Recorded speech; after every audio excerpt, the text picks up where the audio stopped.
நமது சின்னம் விவசாயி.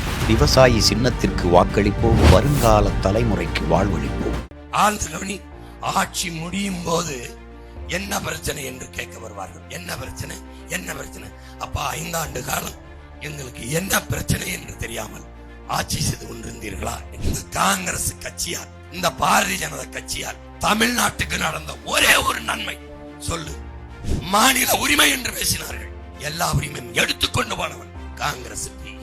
கொடுத்து வேடிக்கை பார்த்து நின்றவர்கள் திமுக. எந்த உரிமையை உனக்கென்று வைத்திருக்கிறாய்? கல்வி மாநில உரிமை, அதை எடுத்துக்கொண்டு போனது யார்? அம்மையார் இந்திரா காந்தி. கொண்டு போகும்போது வேடிக்கை பார்த்திருந்தது யார்? ஐயா கருணாநிதி. உங்கள் கனவு என்ன? உங்கள் கனவு என்ன சொல்லுங்க. எங்களுக்கு ஒரே கனவு தான், உங்களை எல்லாம் அப்புறப்படுத்தி இந்த திராவிட ஆட்சி 2.0 திராவிட மாடலை பழைய காயிலாங்கடையில் தூக்கி போடணும். சேலை 6 மாசம் கட்டி கிழிக்கிற சேலை 60 சேலையை புரட்டுறது. நல்ல சேலை, நல்ல சேலை, எல்லாத்துலயும் நல்லது. ஆனா நாட்டை ஆளுற தலைவன்ல மட்டும் தற்குறி, தருதலை, திருட்டு பைய, முள்ள மாய்த்து முடிச்ச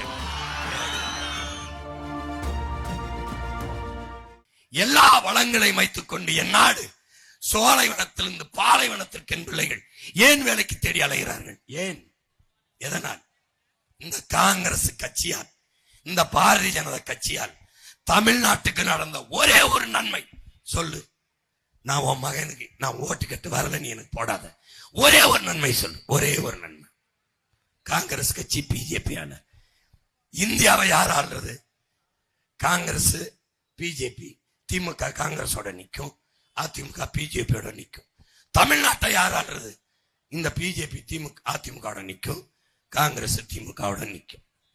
இவங்கள என்ன மாறுதல் கண்ட? என்ன கண்ட? மாநில உரிமை என்று பேசினார்கள். எல்லா உரிமையும் எடுத்துக்கொண்டு போனவன் காங்கிரஸ், பிஜேபி. கொடுத்து வேடிக்கை பார்த்து நின்றவர்கள் திமுக. என்ன உரிமையை என்னரும் பெற்றோர்களே, என் உடன் பிறந்தார்களே, எந்த உரிமையை உனக்கென்று வைத்திருக்கிறாய்? கல்வி மானுட உரிமை, மாநில உரிமை, அதை எடுத்துக்கொண்டு போனது யார்? எடுத்துக்கொண்டு ஒரு இந்திய அதிகாரத்துக்கு கொண்டு போனது யார்? அம்மையார் இந்திரா காந்தி. கொண்டு போகும்போது வேடிக்கை பார்த்திருந்தது யார்? ஐயா கருணாநிதி.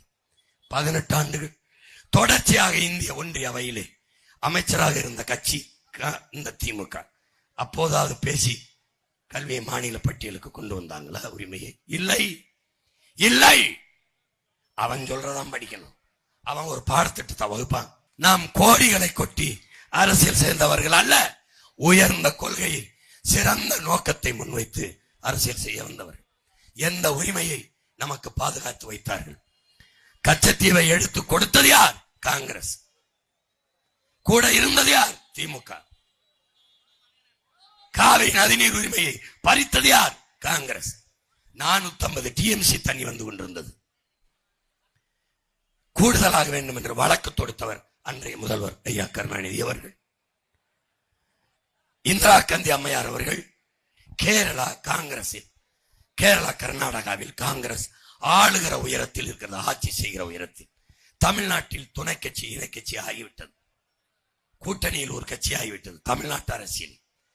அப்போ கர்நாடகாவில் ஆளுகிற அந்த உயரத்தை விட்டுவிடக் கூடாது.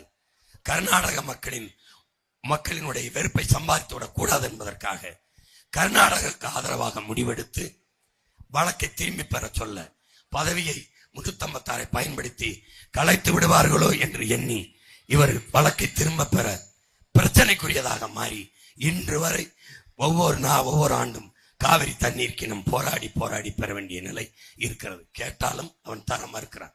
ஒரு சொட்டு தண்ணீர் தமிழர்களுக்கு தர முடியாது என்று கொக்கரிக்கிறார். எல்லா உரிமையும் இழக்க வைத்தவர்கள் இவர்கள். மொத்த வரியும் எடுத்து கொடுமையும் பறி கொடுத்தவர்கள் இவர்கள். இந்த நிலமெங்கும் நச்சாலைகளை நட்டவர்கள் காங்கிரஸ், பிஜேபி. நடுவதற்கு அனுமதித்தவர்கள் இந்த திமுக, அதிமுக. சொல்லு.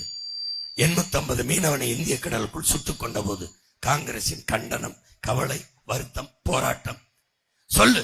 இந்த நிலத்தில் எந்த ஒரு மக்களின் பிரச்சனைக்கு காங்கிரஸ் களத்தில் நின்று போராடி இருக்கு? ஒன்னே ஒண்ணு சொல்லு. எந்த ஒரு பிரச்சனைக்கு உன் மகன் நின்று போராடல? ஒண்ணு சொல்லு. ஒரு போராட்டம் சொல்லு. நான் பங்கேற்காத மக்கள் போராட்டம் சொல்லு. எல்லா போராட்டங்களையும், எல்லா பிரச்சனைகளையும் திணித்தவர்கள் இவர்கள். பிரச்சனைகளை நமக்கு தந்தவர்கள் ஒரு பக்கம் கூட்டணி வைத்து பிரச்சனைகளை தீர்க்க வேண்டும் என்று வந்த பிள்ளைகள் இந்த பக்கம். என் அன்பு சொந்தங்கள், நீங்கள் இப்போது எந்த பக்கம் என்பதுதான் இந்த தேர்தலில் இருக்கிறது. எந்த ஒரு போராட்டத்துக்கு இங்க போட்டி போடுற கட்சி இருக்குல்ல, இத்தனை கட்சி கூட்டணி வைத்து ஏதாவது ஒரு கட்சி மக்களின் பிரச்சனைக்கு நின்றுக்கா? விளைநிலங்களை சிப்காடு தொழிற்சாலை அமைக்க பறிக்கிறான், போராடிக்கணும். ஏன் பறிக்கிறவனே வந்தான்? எதுக்கு?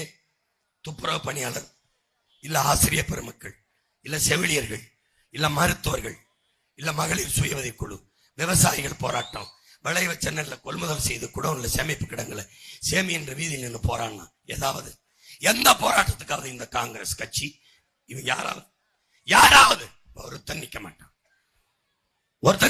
உன் வாழ்க்கை பற்றி கவலைப்படாதவனுக்கு தொடர்ந்து நீ வாக்கு செலுத்தி வலிமையை கொடுத்து விட்டாய். அதுதான் பிரச்சனை. ஆழ்ந்து கவனி. ஆட்சி முடியும் போது என்ன பிரச்சனை என்று கேட்க வருவார்கள். ஒரு குழு அமைத்து என்ன பிரச்சனை. அப்ப 5 ஆண்டு காலம் எங்களுக்கு என்ன பிரச்சனை என்று தெரியாமல் ஆட்சி செய்து கொண்டிருந்தீர்களா என்று கேட்டால் என்ன பதில் இருக்குது? அப்ப என்ன பிரச்சனை என்றால் நமக்கு ஒரே ஒரு பதில் தான், எங்களுக்கு பிரச்சனையே நீங்க தான். உங்களை காலி பண்ணுவதுதான் ஒரே தீர்வு. இது பிரச்சனை. திருப்பி இப்ப புதுசா உங்கள் கனவு என்ன? உங்கள் கனவு என்ன சொல்லுங்கள். எங்களுக்கு ஒரே கனவு தான், உங்களை எல்லாம் அப்புறப்படுத்தி இந்த திராவிட ஆட்சி 2.0 இந்த திராவிட மாடலை பழைய காயிலாங்கடையில தூக்கி போடணும். உனக்கு கற்ற அறிவு, கற்ற கல்வி பயன்படுதா? பயன்படல.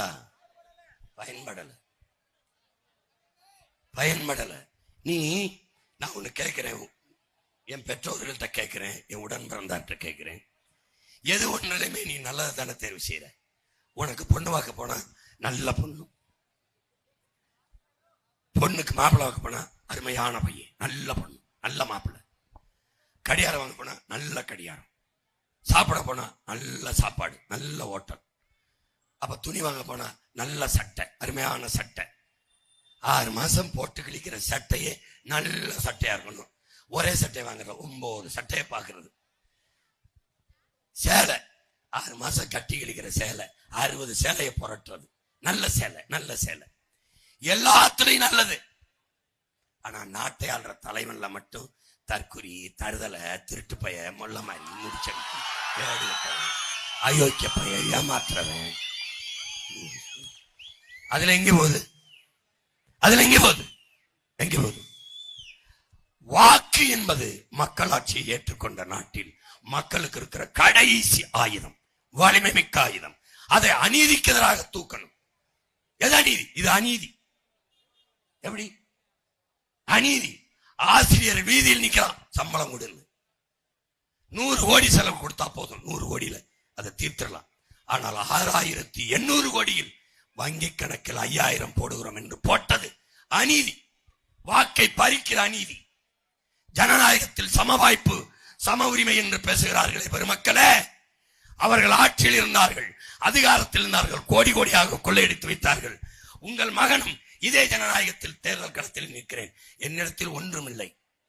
5000 8000 டோக்கன் கொடுக்க காசு இல்லை, 10,000 டோக்கன் கொடுக்க காசு இல்லை, ஓட்டுக்கு காசு கொடுக்க காசு இல்லை. இவர்கள் எல்லாம் இலவசம் அறிவிக்கிறார்கள். அப்போ ஜனநாயகத்தில் எங்கே சம வாய்ப்பு? அதிகாரத்தில் இருந்த ஐயா ஸ்டாலின் ஒவ்வொரு 1,31,00,000 வங்கி கணக்கிலே மக்கள் காசை எடுத்து டாக்குன்னு 5000 ரூபாய் போட்டீங்க, உங்க வாக்கை உறுதி செய்றீங்க. நான் என்ன செய்யறது? எங்கே இருக்கிறது ஜனநாயகத்தில் சம வாய்ப்பு, சம உரிமை? இது ஜனநாயக படுகொலை இல்லையா? ஒரு நாட்டின் தலைவனே ஜனநாயகத்தை கொலை பண்ணினார், மக்களாட்சி தத்துவத்தை தகர்த்தால் சாதாரண மகன் இங்கிருந்து ஒருவன் எப்படி இந்த மண்ணுக்கு தலைவன் வருவான்? இந்த கூட்டத்தில் எவன் வருவான்? அப்பன் மந்திரியா இருக்கணும், மந்திரி மகன் எம்பியா இருக்கணும், அப்பன் அமைச்சரா இருந்தா அவன் மகன் எம்எல்ஏவா இருக்கணும். அப்ப ஏழை எளிய மக்கள், உழைக்கும் மக்களுக்கான அதிகாரம் எங்கே? பாட்டாளி வர்க்கத்துக்கான அரசியல் எங்கே? அதிகாரம் எங்கே? அப்ப ஜனநாயகம் என்பது எங்கே? ஜனங்களின் ஆட்சி என்பது எங்கே? மக்களுக்கான அதிகாரம் என்பது எங்கே? எங்கே இருக்கும்? உன் மகன் வென்றால் அன்றிலிருந்து ஜனநாயகம் இருக்கும், மக்களுக்கான அதிகாரம் இருக்கும்.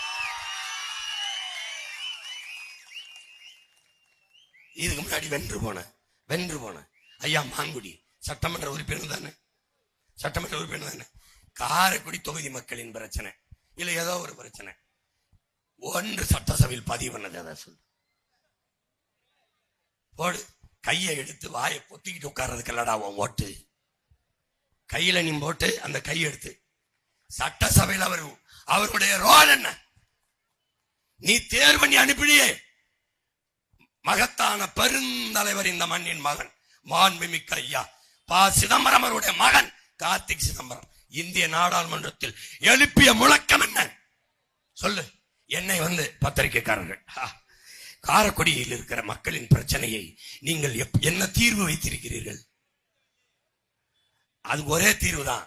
ஏற்கனவே இருந்தவனை தோக்கடிக்கிறது ஒண்ணுதான் ஒரே தீர்வு. இத்தனை நாளத்துக்கு ஓட்ட போட்டு ஆட்சி அதிகாரத்தை கொடுத்தவங்க என் மக்களுக்கு பிரச்சனையை கொடுத்துருக்கான்னு சொல்ல வெக்கமா இல்ல? நான் இப்பதானே வாரேன். அப்ப பிரச்சனை இருக்கு முன்னாடி இருந்தவன் நான் தீர்த்திருக்கணும்.